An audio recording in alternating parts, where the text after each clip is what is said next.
malam waktu Washington. Selamat malam, Pak. Malam ya. Pagi di Selamat Jakarta. malam. Selamat pagi Pak, di Jakarta semua soalnya. Kita outvoted.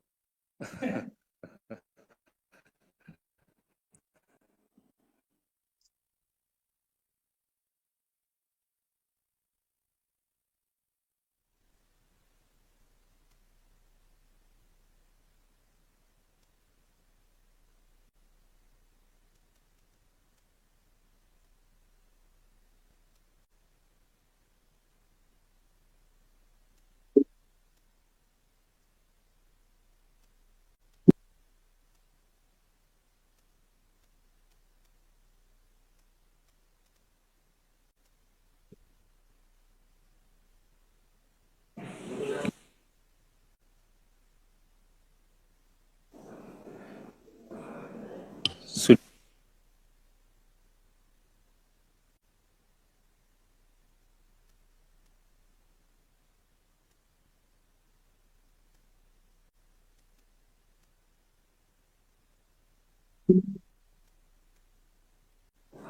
Mohon izin Pak Menko, di Jakarta posisi sudah siap. Terima kasih. Kita akan dimulai aja.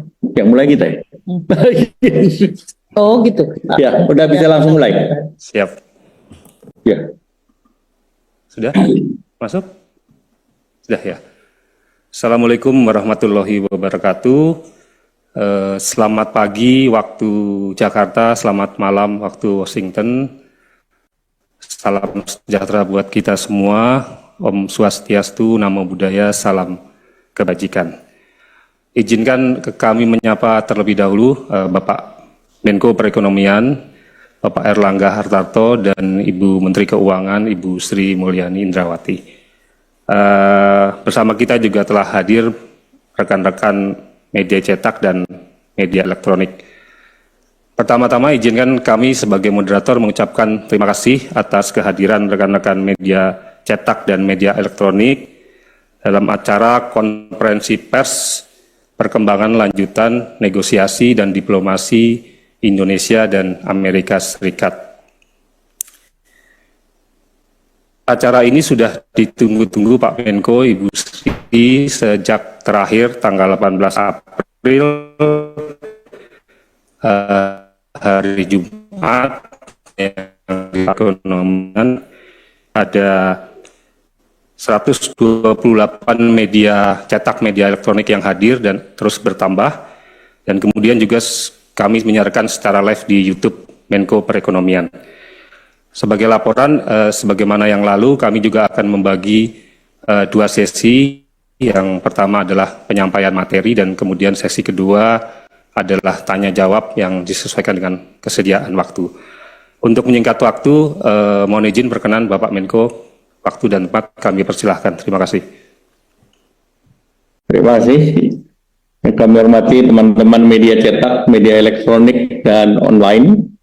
Saya bersama Ibu Menteri Keuangan, ini sesuai dengan arahan Bapak Presiden, kami telah melakukan pertemuan dan negosiasi dengan pemerintah Amerika Serikat dalam rangka kebijakan tarif resiprokal. Beberapa hal yang telah dicapai selaku ketua delegasi yang diamanatkan oleh Bapak Presiden, bahwa sejak pertemuan pertama dengan USTR sampai hari ini, pertemuan dengan semua stakeholder di Amerika Serikat, baik dari pihak pemerintah, asosiasi maupun dunia usaha. Secara keseluruhan, baik itu pemerintah di Amerika Serikat, asosiasi maupun dunia usaha, mengapresiasi langkah-langkah yang dilakukan oleh Indonesia. Dalam kebijakan ini kita sudah bertemu dengan Ambasador Greer dari USTR, Sekretari Commerce Howard Lutnick, dan tadi sore dengan Secretary of Treasury Scott Bessent bersama dengan Menteri Keuangan, dan juga tadi pagi ketemu dengan Direktur of National Economic Council Kevin Hassett di West Wing. Dalam proses perundingan dan negosiasi, Indonesia berupaya mengedepankan kepentingan nasional dengan tetap mendorong penguatan hubungan bilateral dengan Amerika Serikat. Upaya pendekatan Indonesia telah diterima dan diapresiasi dengan sangat baik oleh USTR, Commerce maupun Treasury, dan semua membuka ruang dialog serta memberikan kesempatan untuk pembahasan teknis secara detail dalam 2 minggu ke depan, dan juga terdapat momentum yang baik untuk mendorong reformasi struktural yang sekarang sedang dilakukan untuk mendorong perdagangan dan investasi. Tawaran Indonesia kepada Amerika Serikat untuk mewujudkan kerjasama perdagangan yang adil, fair, dan square sepenuhnya mengacu kepada kepentingan nasional dan dirancang untuk menjaga perimbangan setidaknya pada 5 manfaat. Yang pertama, memenuhi kebutuhan dan menjaga ketahanan energi nasional. Yang kedua, memperjuangkan akses pasar Indonesia ke Amerika Serikat, khususnya dengan kebijakan tarif yang kompetitif bagi produk ekspor Indonesia. Yang ketiga, deregulasi untuk meningkatkan kemudahan berusaha perdagangan ini yang akan menciptakan lapangan pekerjaan. Yang keempat, memperoleh nilai tambah dengan kerjasama supply chain atau rantai pasok, industri strategis, dan critical mineral. Kelima, akses ilmu pengetahuan dan teknologi dalam berbagai bidang, antara lain kesehatan, pertanian, renewable energy. Kemudian juga dalam rangka upaya negosiasi pemerintah, komunikasi dan masukan dari para pengusaha, asosiasi bisnis, antara lain dari Semiconductor Industry Association, US ASEAN Business, USIBC, USIDO, dari korporasi antara lain Amazon, Boeing, Microsoft, Google, terutama seluruhnya dalam rangka penguatan kerjasama Indonesia dan Amerika Serikat, dan seluruh stakeholder tersebut mendukung upaya Indonesia untuk mendapatkan keadilan. Secara keseluruhan, pemerintah Amerika Serikat mengapresiasi strategi dan pendekatan serta proposal yang diusulkan oleh Indonesia, dan kedua pihak menyetujui proses yang lebih intensif di tingkat teknis. Bahkan secara teknis sudah dipersiapkan 5 sektor khusus untuk sejenis working group agar ada percepatan dalam pembahasan. Indonesia telah menandatangani non-disclosure agreement dengan USTR, artinya kita sudah masuk dalam fase negosiasi, dan Indonesia adalah salah satu dari 20 negara yang sudah memulai proses negosiasi awal. Nah, sebagai tindak lanjut, pemerintah Indonesia akan melakukan pendekatan dan konsultasi internal dengan para pemangku kepentingan di dalam negeri, berkomunikasi dengan pihak Amerika untuk melanjutkan proses negosiasi di tingkat teknis. Selanjutnya kami persilakan Ibu Menteri Keuangan. Terima kasih Pak Menko. Assalamualaikum warahmatullahi wabarakatuh. Selamat pagi untuk teman-teman media di Indonesia. Pada pertemuan hari ini, terutama dengan Sekretari Bessent, sebetulnya beberapa fokus dari pembahasan tidak hanya menyangkut bilateral Indonesia dan Amerika, namun juga di dalam proses atau dalam pembicaraan, Sekretari Bessent juga menjelaskan posisi Amerika Serikat di dalam konteks lembaga-lembaga multilateral dan posisi dari Amerika Serikat terhadap kerjasama multilateral dan globalisasi. pada kesempatan tersebut dan karena ini adalah pertemuan dalam occasion pertemuan G20 yang dipimpin oleh Afrika Selatan yang dilakukan kemarin malam dan tadi pagi hingga tengah hari. Kemudian juga pertemuan di dalam konteks IMF Spring Meeting di mana beberapa kali kami bertemu dengan Scott Bessent. Di dalam forum tersebut, Amerika Serikat seperti yang disampaikan oleh US Treasury atau Pak Scott Bessent menyampaikan bahwa posisi Amerika Serikat tetap akan menjadi anggota dan sekaligus memimpin lembaga-lembaga internasional seperti IMF dan Bank Dunia yang akan juga menjadi ajang bagi pelaksanaan berbagai agenda nasionalnya Amerika Serikat melalui lembaga-lembaga tersebut. Kita dalam hal ini tentu perlu untuk terus melihat bagaimana peranan dari Amerika Serikat di dalam lembaga-lembaga internasional termasuk reformasi dari WTO yang sekarang menjadi fokus dari berbagai macam kebijakan yang dilaksanakan oleh Amerika Serikat terhadap partner dagangnya, yaitu termasuk melakukan reciprocal tarif. Tujuannya adalah untuk menciptakan, menurut Amerika Serikat, sebuah tatanan perdagangan yang lebih adil.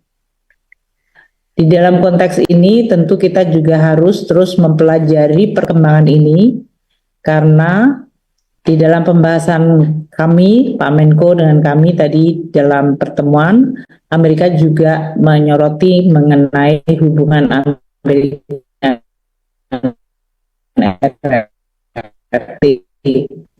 terhadap Indonesia maupun seluruh kawasan ekonomi di dunia.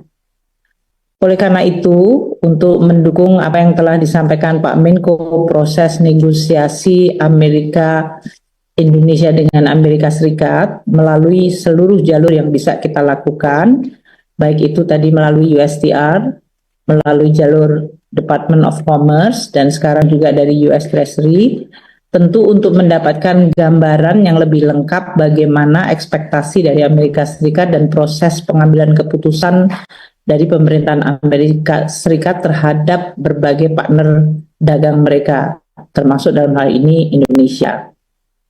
Dalam kesempatan ini pun, saya karena ini adalah dalam rangka juga pertemuan G20 dan Spring Meeting, melakukan perbandingan catatan atau compare notes dengan beberapa menteri keuangan untuk menanyakan bagaimana negara masing-masing melakukan engagement dengan Amerika Serikat.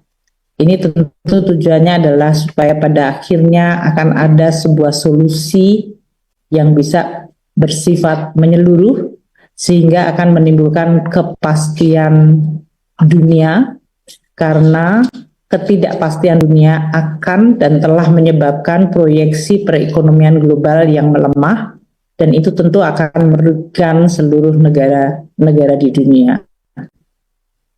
Jadi untuk Spring Meeting ini juga untuk bisa bersama-sama menggunakan forum dan pertemuan untuk menurunkan tension atau tensi ketegangan, dan juga untuk mencapai berbagai pemahaman bersama sehingga perekonomian dunia dan kondisi dari perekonomian masing-masing negara bisa terus terjaga agar tidak terjadi risiko perlemahan ekonomi atau bahkan resesi yang tentu akan berakibat kepada kesejahteraan rakyat dari semua negara. Itulah spirit yang terus dan akan terus disampaikan. Besok masih akan ada pertemuan untuk baik IMF maupun Bank Dunia. Globalisasi ini adalah sebuah mekanisme untuk menciptakan hubungan antar negara yang berdasarkan positive sum game, tentu telah menimbulkan juga dampak di masing-masing negara. Selama ini lebih banyak negara miskin atau negara emerging menganggap bahwa globalisasi tidak selalu menguntungkan secara adil. Namun di dalam fenomena yang sekarang terjadi, justru Amerika Serikat sebagai negara terbesar di dunia juga menganggap dirinya menjadi korban dari globalisasi. Ini memberikan suatu tekad bersama di dalam pembahasan G20 bahwa rezim dari perdagangan global dan dulu untuk dilakukan reformasi. Dan inilah agenda yang akan terus dibahas di dalam forum-forum internasional. Mungkin itu yang bisa kami sampaikan sebagai tambahan Pak Menko, bahwa konteks antara bilateral Indonesia dan Amerika, dan Indonesia seperti yang disampaikan Pak Menko mendapatkan apresiasi atas respons untuk berdialog dan untuk melakukan negosiasi. Kedua, yang dihargai adalah proposal Indonesia yang disampaikan oleh Pak Menko Perekonomian Pak Erlangga, termasuk proposal yang paling lengkap dan detail yang menggambarkan suatu kerjasama yang saling menguntungkan. Dan yang ketiga, apa yang dilakukan Indonesia sesuai dengan arahan Presiden Prabowo untuk melakukan reformasi dan deregulasi itu adalah untuk kepentingan Indonesia sendiri, namun sekaligus bisa memecahkan masalah baik masalah bilateral maupun masalah global. Jadi ini adalah sebuah pengakuan dari Amerika Serikat terhadap langkah-langkah yang dilakukan oleh Indonesia, dan dengan bekal komunikasi awal yang tadi kan Indonesia among the first timer, the first mover, itu dianggap akan memberikan advantage atau keuntungan dalam posisi Indonesia di dalam proses perundingan ini. Feedback yang positif ini tentu akan dijadikan bekal bagi kita untuk terus melakukan pembahasan di level teknis, dengan tentu pada diharapkan akan terjadi sebuah manfaat bagi perekonomian Indonesia maupun bagi perekonomian regional dan dunia. Demikian.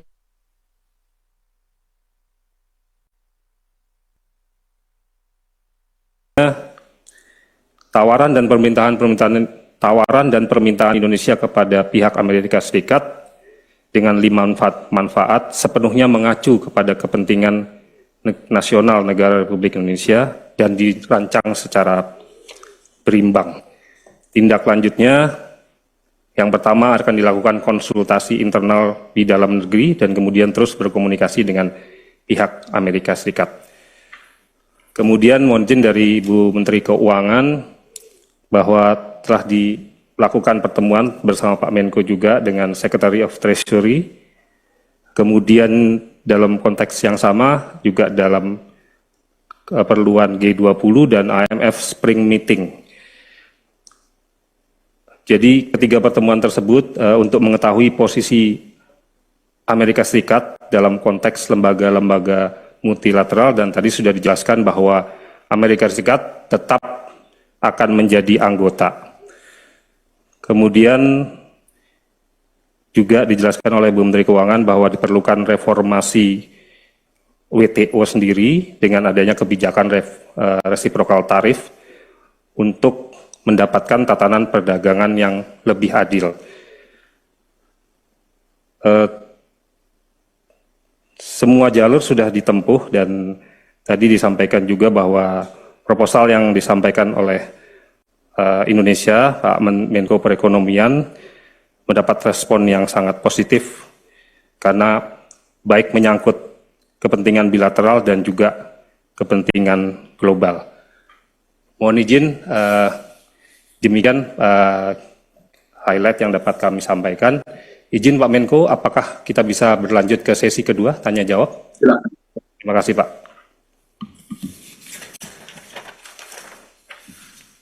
Sudah ada beberapa pertanyaan yang masuk yang kami bagi menjadi 3 termin atau 2 nanti mengingat waktu.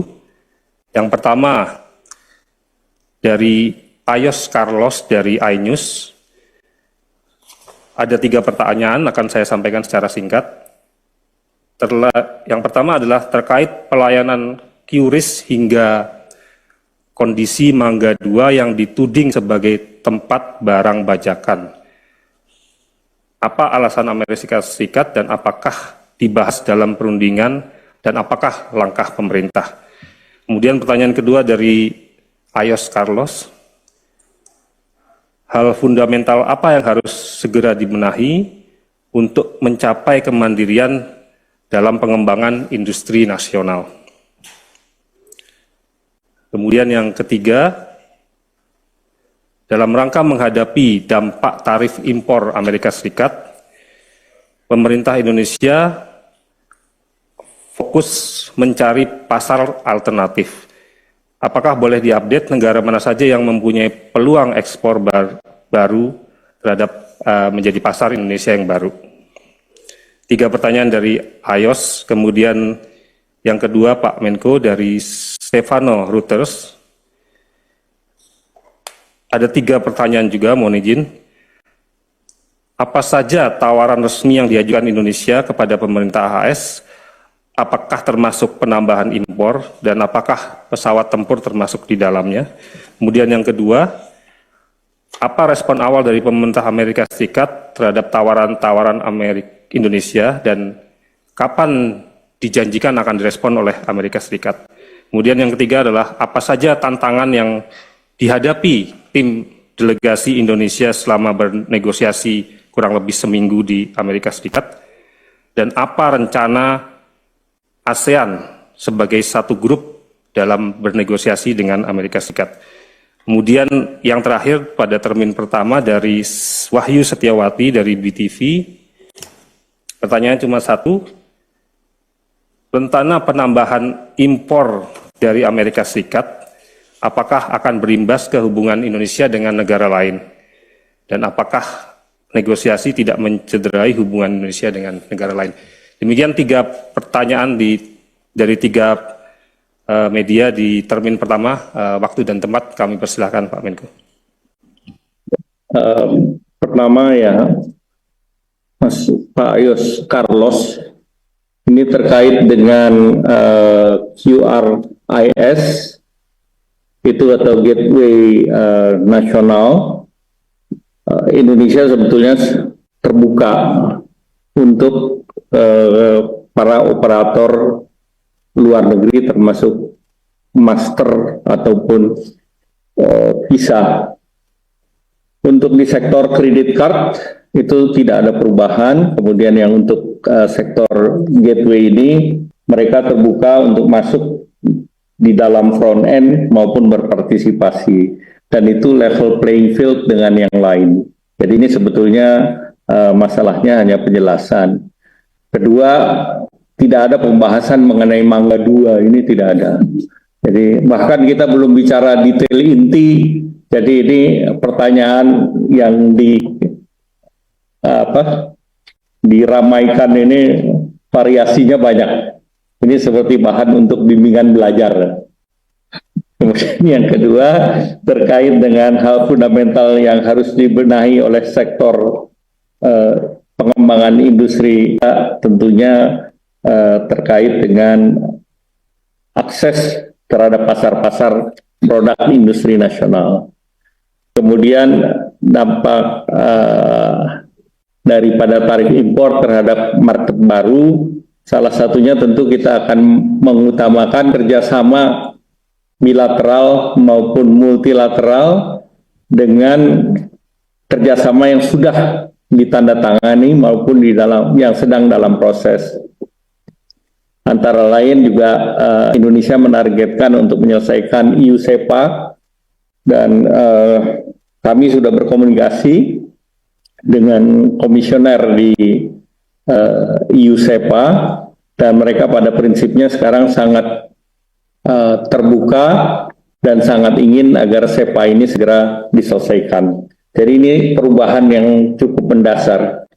Kemudian tentu Indonesia baru masuk menjadi BRICS, dan ini juga menjadi akses pasar yang baru, dan juga aksesi Indonesia di dalam CPTPP. Nah, itu akan membuka pasar baru, baik itu UK, kemudian Meksiko, dan beberapa negara Latin Amerika lain.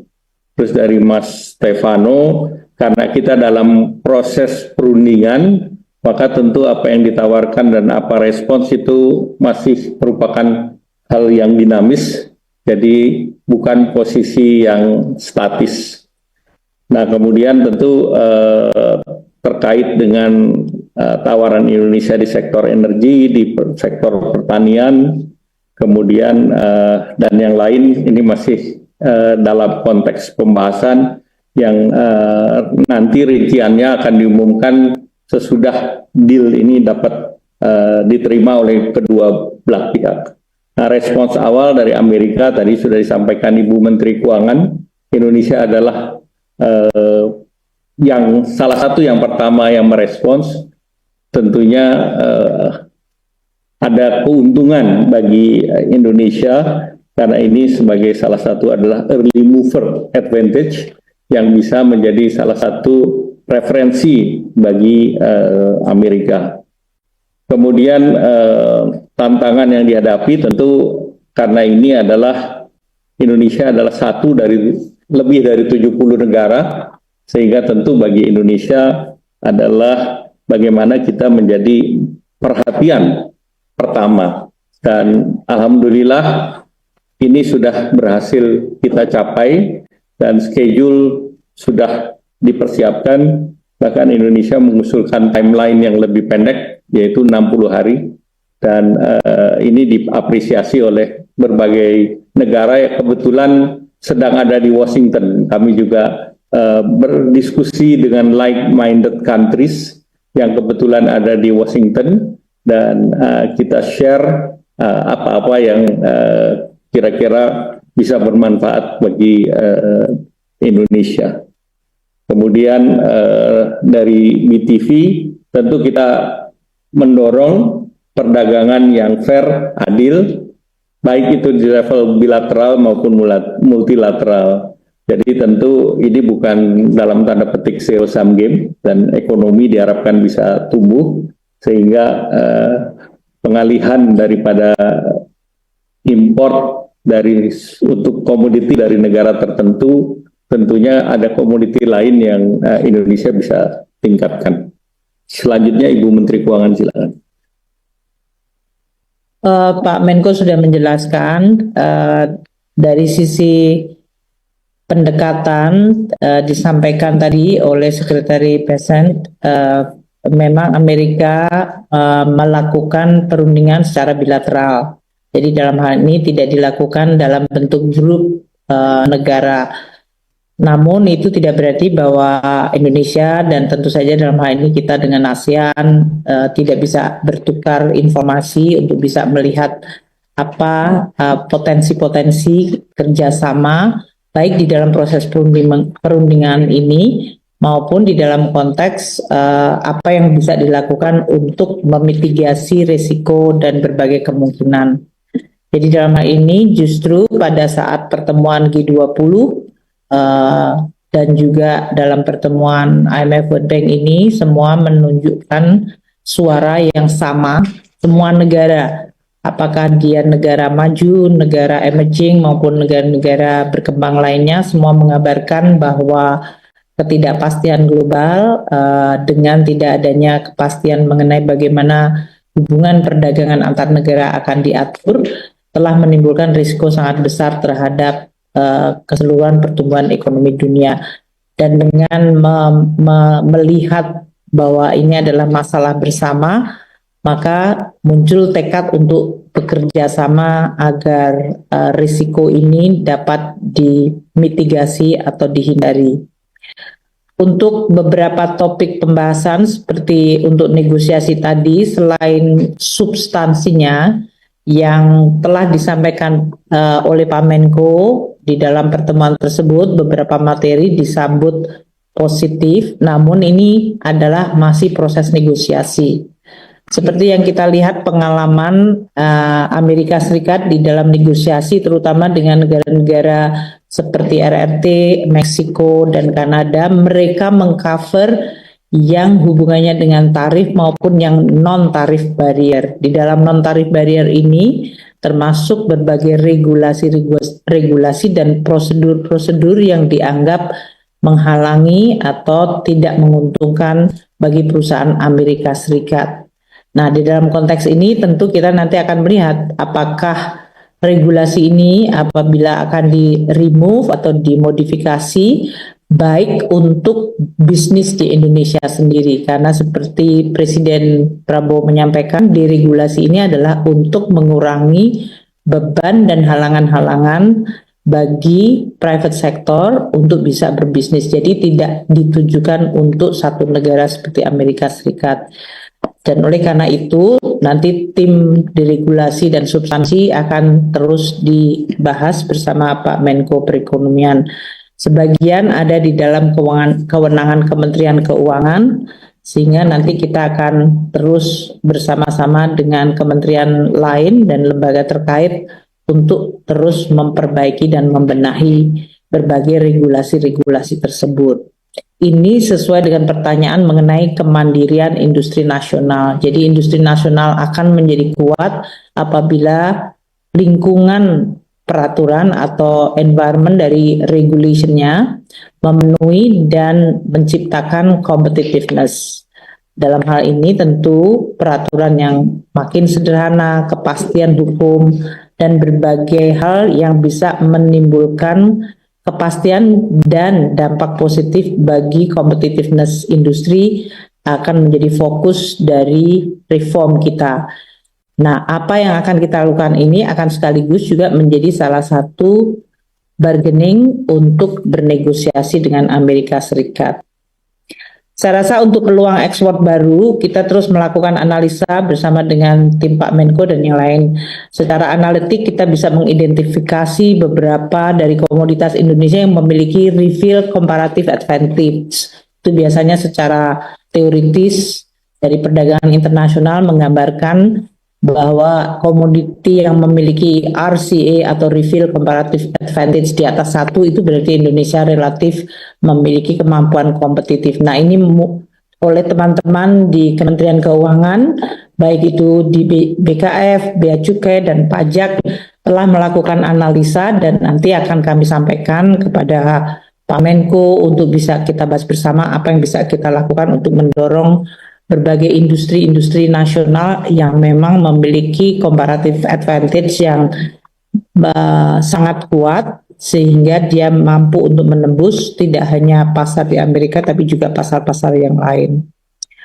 Untuk tadi yang disampaikan mengenai ASEAN secara grup, karena sekarang baru saja 2 minggu yang lalu kita juga bertemu di Kuala Lumpur untuk Menteri-Menteri Keuangan. Tadi juga Amerika Serikat menyampaikan bahwa mereka hadir pada saat seperti pertemuan Menteri-Menteri Keuangan dan Gubernur Bank Sentral, dan mereka juga menanyakan bagaimana respons ASEAN secara grup, sehingga ini juga bisa menjadi salah satu referensi bagi Amerika Serikat untuk melihat ASEAN sebagai satu grup. Saya rasa itu yang bisa saya sampaikan, Bapak. Terima kasih, Bu Menteri Keuangan. Silakan Pak Aryo. Baik Pak, ada beberapa Pak termin aja Pak Aryo ya. Siap Pak Menko. Termin terakhir. Siap Pak. Termin kedua yang pertama dari Ismoyo dari Berita 1. Pertanyaannya adalah terkait potensi relokasi industri ke Indonesia imbas perang dagang, apakah sudah ada investor yang berminat untuk membuka industri di Indonesia dan dari negara mana? Kemudian dari Forestia Garuda TV, pertanyaannya adalah jika dalam negosiasi kedua ini masih belum ditemukan kesepakatan, apakah akan dilakukan negosiasi kembali? Jika bentuk negosiasi yang ditawarkan Indonesia untuk Amerika diterima, apa saja permintaan Indonesia ke Amerika untuk mencapai kesepakatan? Kemudian yang terakhir di termin kedua adalah dari Alif Rahman El Sinta, Terkait pertemuan Indonesia dengan RRT, apakah pihak Amerika membahas hal tersebut juga? Demikian Pak Menko. Terima kasih. Terima kasih. Dengan Pak Ismoyo terkait dengan relokasi, karena ini kan tarif ini baru akan dikenakan oleh Amerika Serikat dan dalam 90 hari itu diterapkan 10% kepada seluruh negara. Sehingga tentu relokasi ini yang terkait dengan tarif belum berdampak hari ini, karena ini bukan sesuatu yang instan. Namun kita belajar dari trade war jilid 1 antara China dan Amerika, ada beberapa industri yang relokasi ke Indonesia. Nah, tentu momentum ini yang terus didorong oleh Indonesia. Salah satunya juga kemarin dalam pengembangan Special Economic Zone di kawasan Batang, Jawa Tengah, yang di dalamnya nanti ada two countries twin park. Jadi itu yang diharapkan, ini terlepas dari tarif, tetapi terkait relokasi itu disiapkan di sana, dan waktu itu harapannya adalah ini menjadi the new Shenzhen-nya di Indonesia. Kemudian terkait dengan negosiasi, karena negosiasinya baru berjalan di awal, tentu kita tidak mengambil kesimpulan. Jadi kita lihat sesuai dengan dinamika daripada negosiasinya, dan apa yang diminta oleh Indonesia pun, karena ini menjadi bagian daripada materi untuk negosiasi, itu belum bisa kami publish sampai kepada kedua pihak menyetujui materinya. Kemudian terkait dengan El Sinta, Pak Arif Ahmad, karena kita bicaranya bilateral antara Indonesia dengan Amerika Serikat, sehingga kita tidak membahas yang terkait dengan negara lain. Terima kasih. Silakan Bu Menteri Keuangan. Ya, saya rasa saya tidak banyak menambahkan, namun karena mungkin ini ada hubungannya dengan pesan dari Amerika Serikat yang disampaikan di berbagai forum yang saat ini sedang berlangsung, yaitu bahwa Amerika Serikat memang menginginkan adanya sebuah rebalancing di dalam hubungan Amerika terhadap mitra dagangnya. Dan dalam konteks rebalancing ini, ya berbagai langkah baik koreksi di dalam negeri Amerika sendiri maupun koreksi dari negara-negara partner dagangnya diharapkan terjadi, sehingga akan memunculkan sebuah hubungan baru yang dianggap adil oleh kedua pihak. Inilah yang sekarang sedang diterjemahkan. Tentu dari yang tadi disampaikan bahwa ada tarif resiprokal yang masih berjalan, yaitu yang kemudian diberikan penundaan 90 hari, namun yang 10% masih tetap jalan. Ini juga mempengaruhi beberapa indikator ekonomi yang sekarang ini mulai terlihat, katakanlah seperti jumlah pengiriman barang antar negara menjadi menurun, dan juga dari sisi dampaknya nanti terhadap outlook pertumbuhan. Ini yang mungkin perlu untuk tentu diantisipasi oleh policy maker. Saya yakin ini juga akan berpengaruh terhadap semua negara di dunia. Dari pembahasan dengan Sekretari Basen tadi, memang disebutkan bahwa rebalancing proses ini akan membutuhkan waktu hingga 2 hingga 3 tahun. Tapi itu tergantung negara mana yang akan dan sedang akan dinegosiasikan dengan Amerika Serikat. Oleh karena itu, tadi yang disampaikan Pak Menko bahwa Indonesia mendapatkan advantage sebagai early mover, itu disampaikan oleh Scott Bessent tadi, mengenal karakter dari Presiden Trump. Mereka biasanya menghargai the first mover yang akan diberikan advantage. Itu tadi yang disampaikan oleh US Secretary. Tapi artinya pesannya adalah memang keputusan pada akhirnya ada di Presiden Donald Trump, dan oleh karena itu seluruh jalur yang dilakukan untuk kita berkomunikasi dan juga untuk menyampaikan berbagai proposal yang saling menguntungkan Indonesia dan Amerika menjadi sangat penting. Demikian Pak Menko. Terima kasih Bu Menteri Keuangan. Kembalikan Pak Haryo. Terima kasih Pak Menko, Bu Menteri Keuangan, karena sudah 2 termin tadi sesuai arahan Pak Menko, dan juga menimbang waktu di Amerika Serikat. Sekiranya Pak Menko atau Bu Menteri Keuangan ada statement penutup yang perlu penegasan, kami persilahkan Pak. Ya, pertama tentu kita harus berhati-hati karena outlook pertumbuhan ekonomi dunia mengalami penurunan dan perdagangan juga volumenya juga akan terkena penurunan. Maka tentu kita di dalam negeri, seluruh pelaku ekonomi, ya kita harus bersiap-siap dan juga perlu mencari alternatif pasar baru, dan karena persaingan akan semakin ketat karena dengan berbagai biaya masuk yang akan dikenakan, maka tentu kita harus mendorong competitiveness ataupun bagaimana daya saing itu diperkuat. Dan yang ketiga, kita perlu juga melakukan intra perdagangan yang lebih dalam dengan rekan kita di ASEAN. Dan itu menjadi kesepakatan dalam pertemuan dengan menteri-menteri perekonomian ataupun perdagangan di ASEAN. Dan ini juga menjadi target kita karena memang negara-negara berkembang dan negara-negara di blok regional itu menjadi salah satu shock breaker untuk mengerem ketidakpastian gejolak ke depan. Bu Menteri Keuangan, silakan.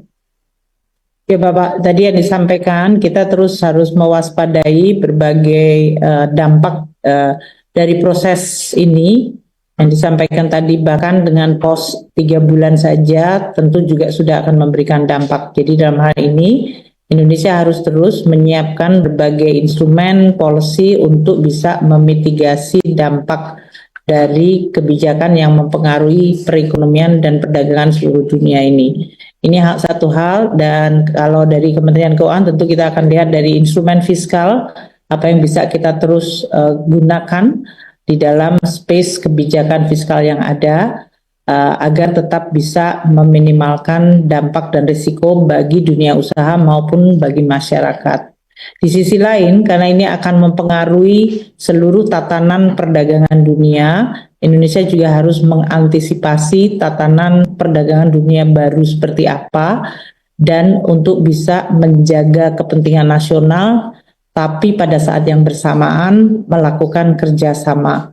Ini sesuai dengan yang disampaikan oleh Presiden Prabowo, bahwa Indonesia harus menjalankan amanat konstitusi, menjaga ketertiban dunia berdasarkan perdamaian abadi, keadilan sosial. Dan dalam konteks inilah langkah-langkah yang dilakukan oleh kami yang sesuai dengan instruksi Presiden untuk bisa terus menjalin kerjasama dan ketertiban dunia, karena itu akan memberikan dampak yang positif bagi seluruh negara. Nah, untuk itu kami tentu akan terus melakukan komunikasi, koordinasi dengan Pak Menko dan seluruh KL lain, dan juga komunikasi dengan stakeholder agar kita mampu untuk terus menjaga dalam situasi seperti ini kebersamaan dan persatuan menjadi sangat penting, sehingga nanti diskusi dengan dunia usaha seperti yang tadi disampaikan Pak Menko akan terus kita lakukan. Demikian kita tentu akan terus mengawal proses ini sehingga bisa memberikan hasil terbaik bagi Indonesia. Terima kasih. Terima kasih Bu Menteri Keuangan. Terima kasih teman-teman media cetak, media elektronik. Kembalikan Pak Haryo. Terima kasih Pak Menko, Ibu Menteri Keuangan. Sebagai penutup tadi disampaikan bahwa kondisi saat ini akan berdampak kepada ekonomi dunia dan perdagangan dunia, sehingga para pelaku ekonomi, khususnya di Indonesia, dimohon untuk meningkatkan daya saing competitiveness dan juga mencari alternatif pasar, dan kita akan berkolaborasi dengan di dalam ASEAN. Kemudian juga tadi Bu Menteri Keuangan menambahkan bahwa instrumen fiskal sebagai upaya untuk meminimalkan dampak, dan juga kita harus antisipasi dengan adanya tatanan dunia perdagangan yang baru. Demikian kami ucapkan terima kasih kepada para narasumber, Bapak Menko Perekonomian, Bapak Erlangga Hartarto, dan Ibu Menteri Keuangan, Ibu Sri Mulyani Indrawati. Mudah-mudahan apa yang disampaikan dan juga yang dijawab dalam sesi tanya-jawab bisa memberikan manfaat buat kita semua. Kami tutup, sampai jumpa kembali dalam preskon selanjutnya. Billahi taufiq wal hidayah. Wassalamualaikum warahmatullahi wabarakatuh. Terima kasih Pak Menko. Waalaikumsalam.